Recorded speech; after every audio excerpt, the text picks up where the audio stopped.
Hello and welcome back to my YouTube channel. In this video we're going to be talking about how to read chord charts on the piano and why you might want to read chord charts and what you can do with chord charts that you can't do with regular music or by learning by ear. I'm also going to give you an example of how I might approach learning a song using chord charts and why chord charts are good for making songs your own and how you can use chords and chord charts to play something in many different ways. But firstly we have to talk about what chords are and how you might structure chords, just in case you've never seen chords before. So for the most part there are two main different types of chords. There are major chords and minor chords. And for the purpose of this video I'm going to show you the difference between the chords using something called semitones.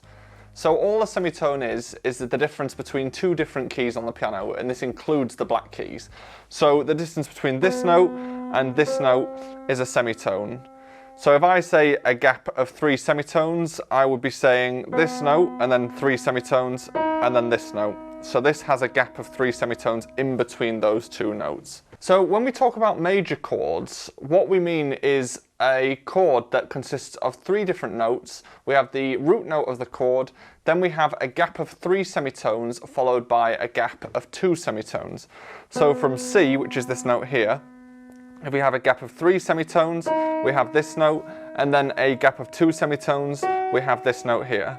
And this is a major chord. This happens to be a C major chord because it's based on the note C. But if we take this chord, we can apply this to any different key on the piano. So if I take, for example, an E flat, which is this note here, if I leave a gap of 3, and then play the next note, and then a gap of 2, and then play the next note, this is an E flat major chord. So you can construct a major chord based on any note of the piano, and all you need to know is that there is a gap of 3 semitones and then a gap of 2 semitones between the notes. In order to make a minor chord, this is a very similar process. All this is it's a gap of 2 and a gap of 3. So it's kind of the opposite of a major chord. So if we take C as an example again, we have a gap of 2, and then this note, and then a gap of 3, and then this note. So this is a C minor chord, and as you may notice, this is kind of similar to C major. C major is this chord, and C minor is this chord, and the only note that actually changes is the middle note.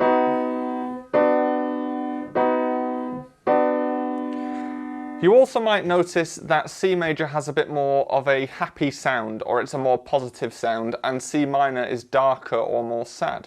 And this is how they are used in music.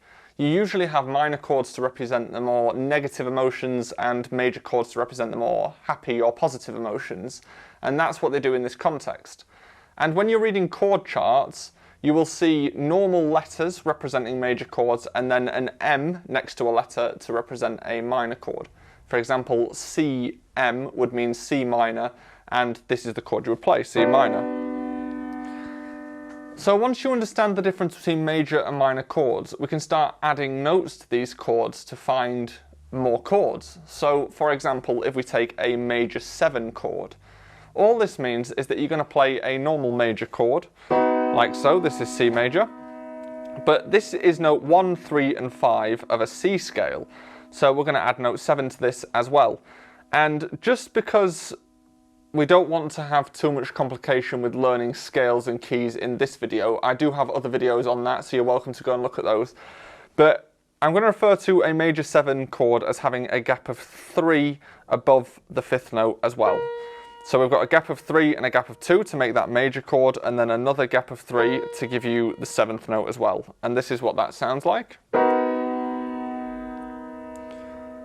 So let's apply that to somewhere else on the piano. So if we take A flat, for example. So A flat, we have a gap of 3, then a gap of 2, and then a gap of 3. That gives you that chord, and that's an A flat major 7 chord. Now there are other types of 7th chords as well, and we will go through a few of those. So there is a type of chord called a dominant 7th chord, and this is used quite a lot in music as well.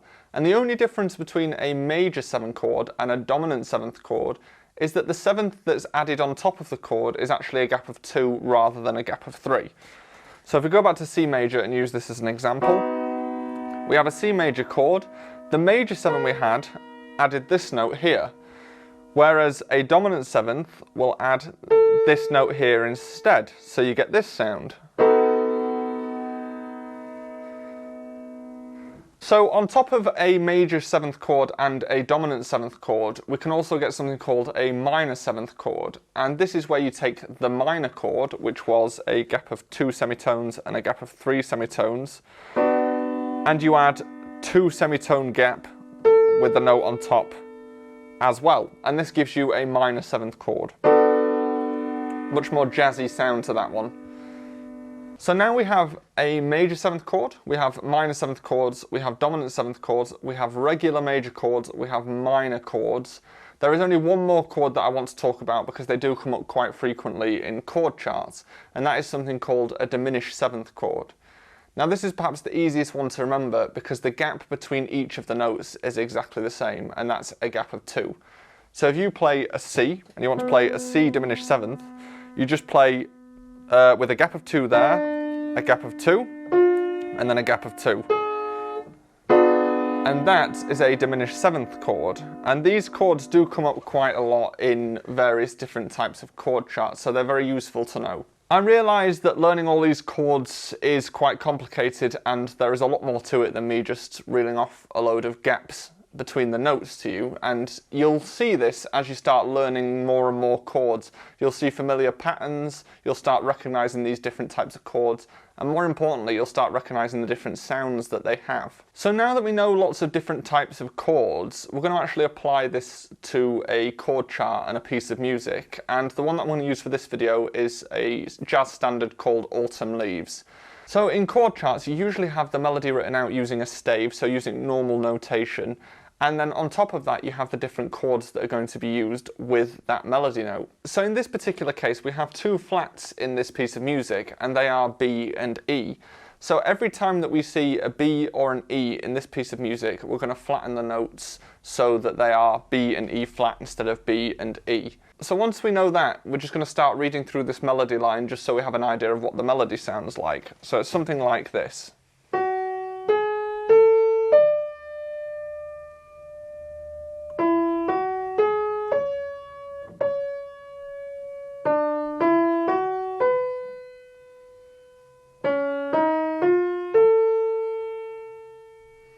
So that's the first part of this melody line, and above this we have the chords written, so let's dig into these. So the first chord we have is C minor 7. So if we apply the logic that we had before, with a C chord we're going to start with C. With a minor chord it's a gap of 2, and then a gap of 3. And then on top of that we have another gap of 2 to give us the 7. So a C minor chord consists of these notes. And this is the chord that we're going to want to play at the same time as the E flat that is written in the notation. So if we just play this. Now, as you may have noticed, that is a massive stretch and very, very hard to reach. So we're going to apply something called inversions. And what this means is that we're going to take the notes of the chord and rearrange them so it fits a little bit easier with the melody. So we know that this particular chord has these 4 notes. It has a C, it has an E flat, it has a G, and it has a B flat. If we take these bottom 2 notes off and we add them on top like this, our melody note is now the top note. So this chord fits much easier in the hand around this particular melody. So you might get something like this.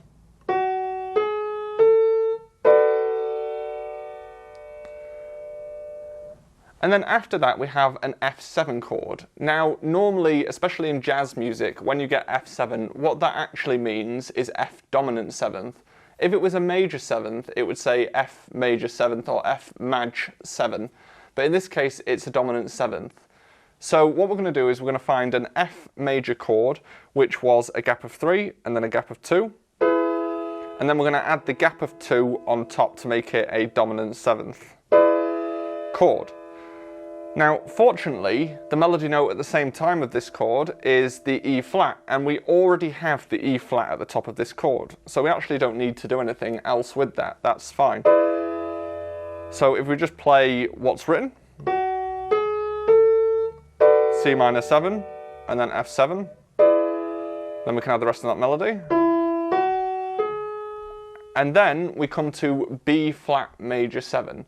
So B flat major 7, if we find a B flat, and we add a gap of 3, a gap of 2, and we're looking for a major 7 here, so we want another gap of 3 on top, like so.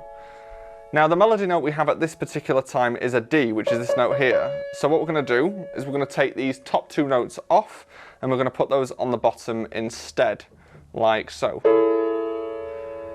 And that makes the B flat major 7 chord still, but now we have the D at the top. So let's play through that.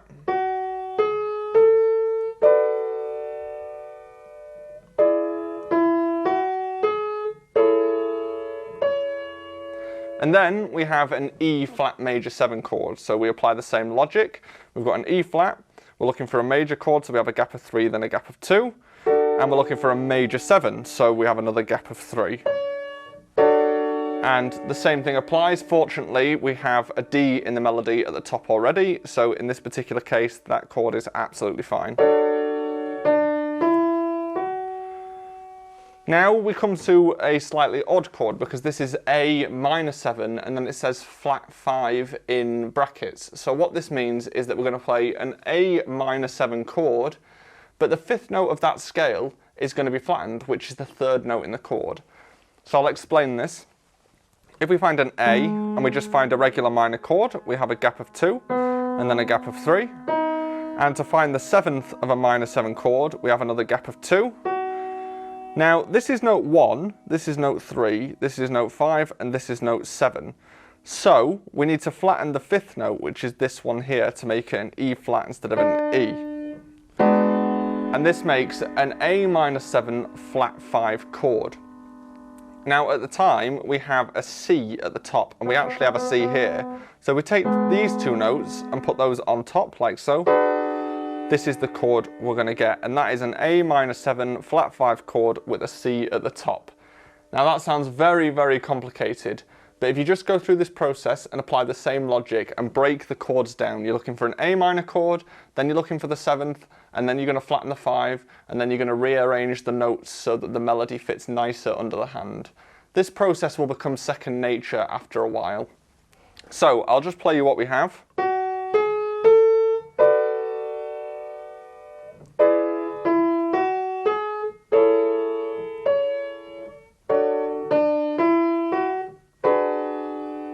And then we can add the rest of these chords to finish the phrase.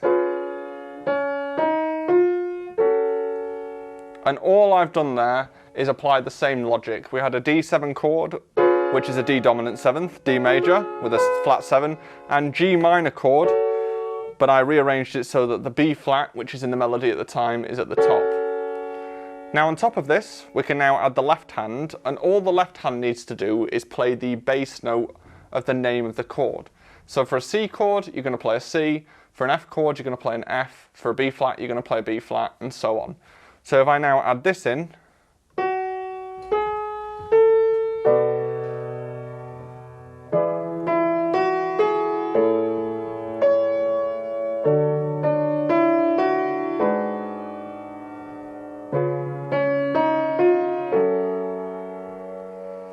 and that, in essence, is how you read chord charts. That's pretty much all there is to it. However, playing chords and a melody is just the bare bones of the song. You can do lots of things with this. You can rearrange the notes so that they're higher up, you can move the melody around, you can add some rhythms and other things that you would not be able to add if you were just reading the notation. So I'll give you an example of how I might play this, adding some rhythms in, adding some extra flares in around these chords, and see what you think.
And there you go. That in essence is how I would go about reading chord charts. And you can apply this to any genre, any style of song, and you can make your own style of playing doing this. If you have any experience working with chord charts, or you don't understand anything that I've said about how to structure chords or anything like that, be sure to let me know in the comments and I'm happy to help where I can. And before you go into this video, be sure to hit me with a big like and subscribe, and I will see you next time.